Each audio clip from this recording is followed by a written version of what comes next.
Absolutely. So the stock market's up again, and we're very close to a new high. It would be over 100 times, I believe. You'll check it, but many, many times we set the record. So we're very honored by that. We're having a tremendous couple of weeks. A lot of good things are happening. I got a call from heads of China.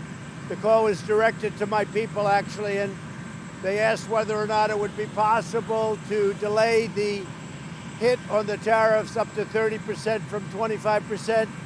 Would it be possible to take it off of the October 1st date?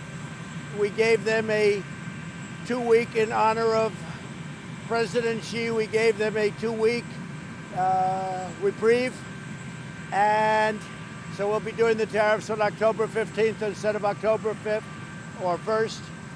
They were going to be set on October 1st. We're moving it to October 15th because they're having their 70th anniversary.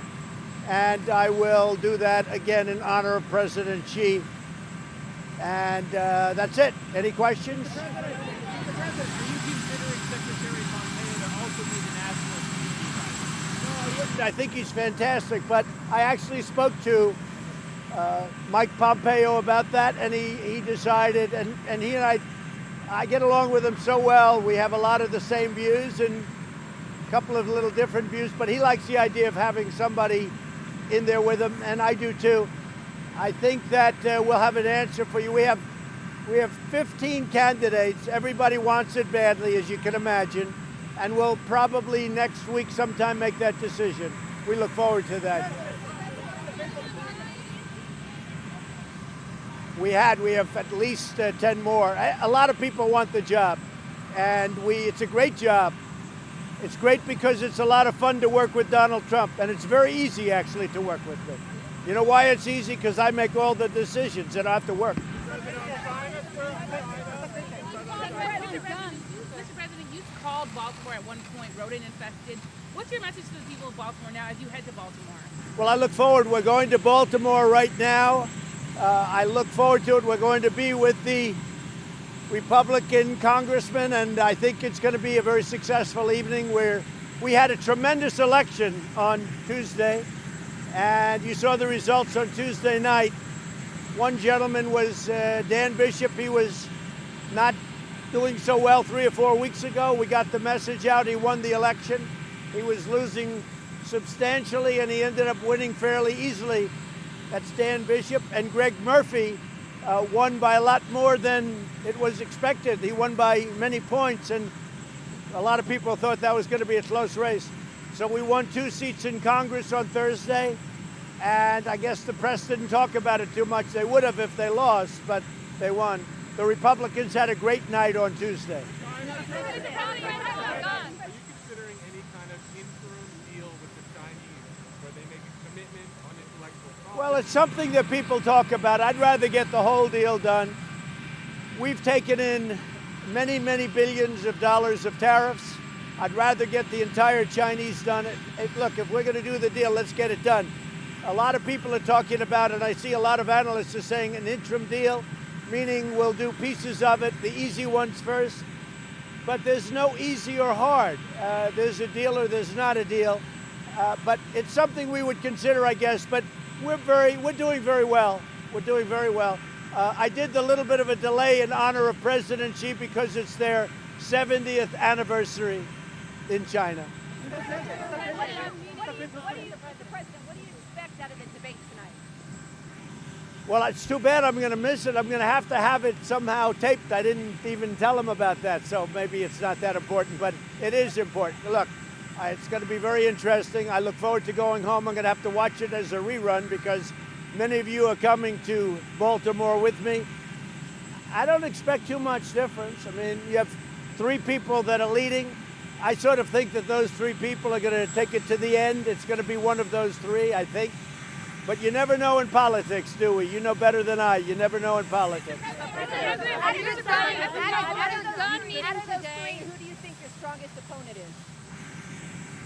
I think, look, they all have their weaknesses and their strengths. I think that they're very different. You certainly have a lot of different voices up there, but it would look to me like it would be Elizabeth Warren and It looks like Joe maybe will be able to get there, maybe not, I don't know. And certainly Bernie is there, he's number 3. But I think that's because they're so far in the lead, the 3 of them. And if you remember, I'm sure you forget my Republican primaries, but I went to the lead at the very beginning and stayed there. It's, you know, if you don't make a really major mistake, he should be able to make it. I would imagine Biden would be able to make it if he doesn't make any major mistakes. We'll see what happens.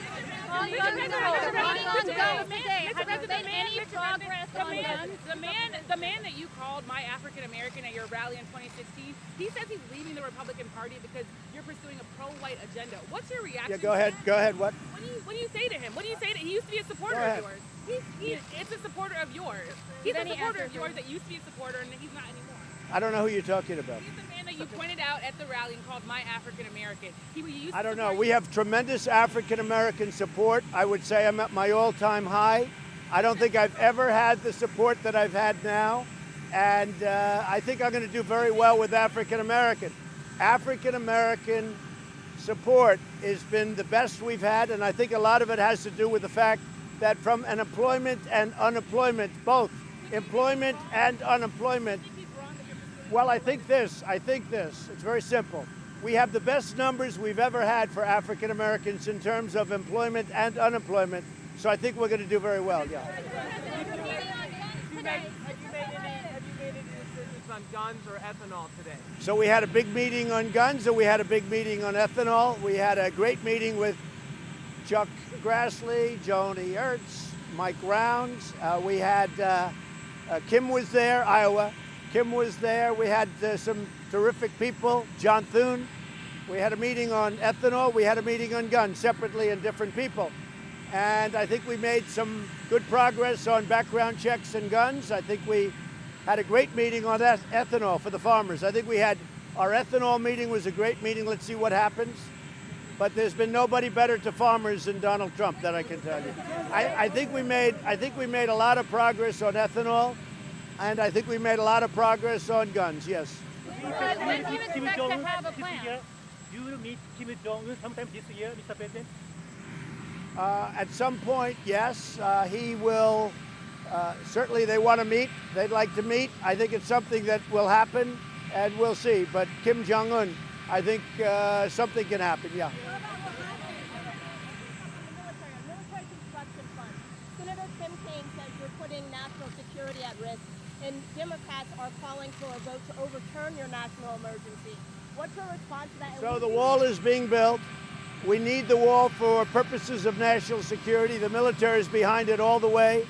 Any project that they may delay a little bit, it's only a delay. They'll get built. But the wall is something that we need. We're going to be building hundreds of miles of walls. We had, as you know, a Supreme Court decision which was outstanding. We also had a Supreme Court decision yesterday on asylum, and that was a very, very big decision, and it was a 7-2 decision. The asylum decision was very big, but we had a very good decision on the wall and wall funding, and the wall is going up as we speak. We intend to have approximately, maybe something short of 500 miles of wall. That would be almost everything that we need. About 500 miles is what we need, and we're going to be very close to that by the end of next year. The NTA committee approved a resolution defining the panel's investigation, the impeachment investigation. Are you concerned at all? No, I'm not. We've done the best job of any president in 2.5 years in office. Our economy is incredible. Rules, regulations, everything that we've rolled back have really led to a resurgent economy. If you look at all of the things we've done for the military, if you look at what we've done for the vets, if you look at everything we've done from an economic standpoint to a national security standpoint, I think our country is in one of the best conditions that it's ever been in. I think the economy may be the strongest it's ever been in the history of our country, and people know we're doing a great job. They do play politics, and they continue to play politics, and a lot of people think that's the only way, but you know what? Most people think that helps me. It's really an embarrassment to our country. We've done a great job, yes. Mr. President, Kim Kim Jong-un wants new conditions for negotiation with the United States. Are you accept the new conditions for the negotiation? Well, we're going to see. I think that North Korea would like to meet. I think you probably have heard that. I can tell you that Iran wants to meet and China wants to make a deal. So we have a lot of interesting things going on.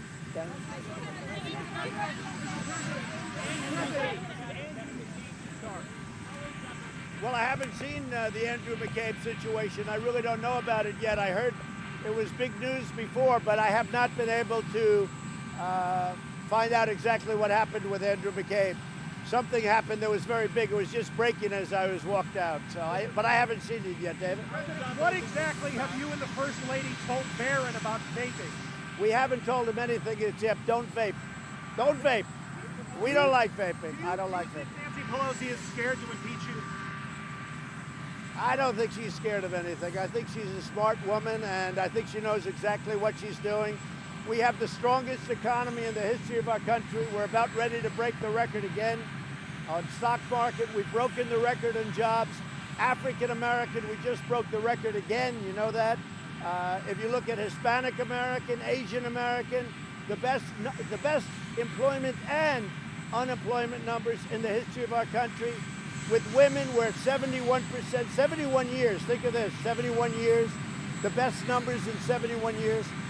No, I think we've done a great job.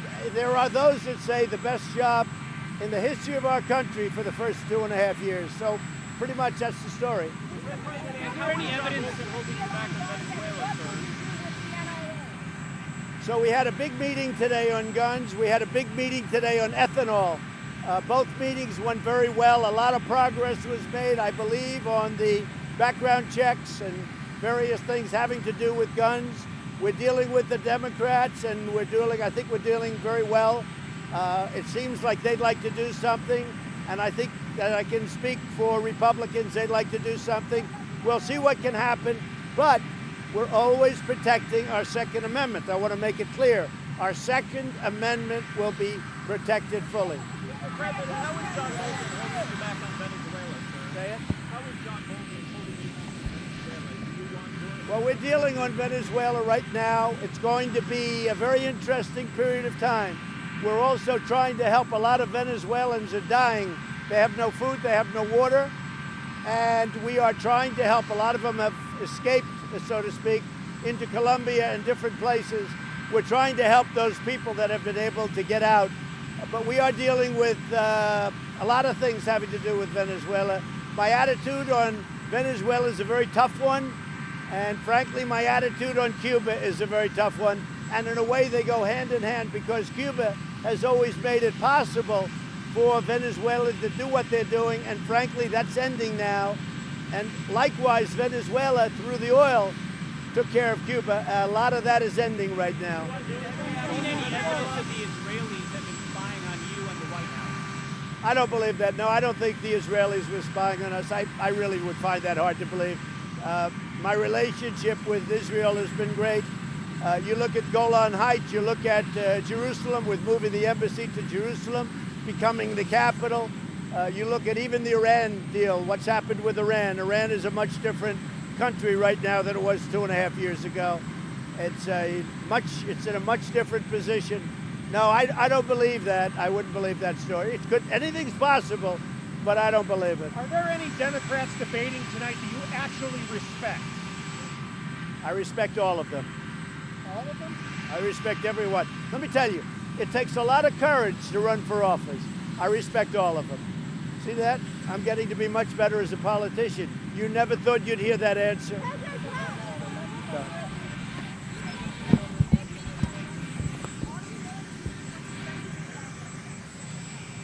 I think so. It depends really on the Democrats. It depends on whether or not the Democrats want to take your guns away, because there's a possibility that this is just a ploy to take your guns away, or whether or not it's meaningful.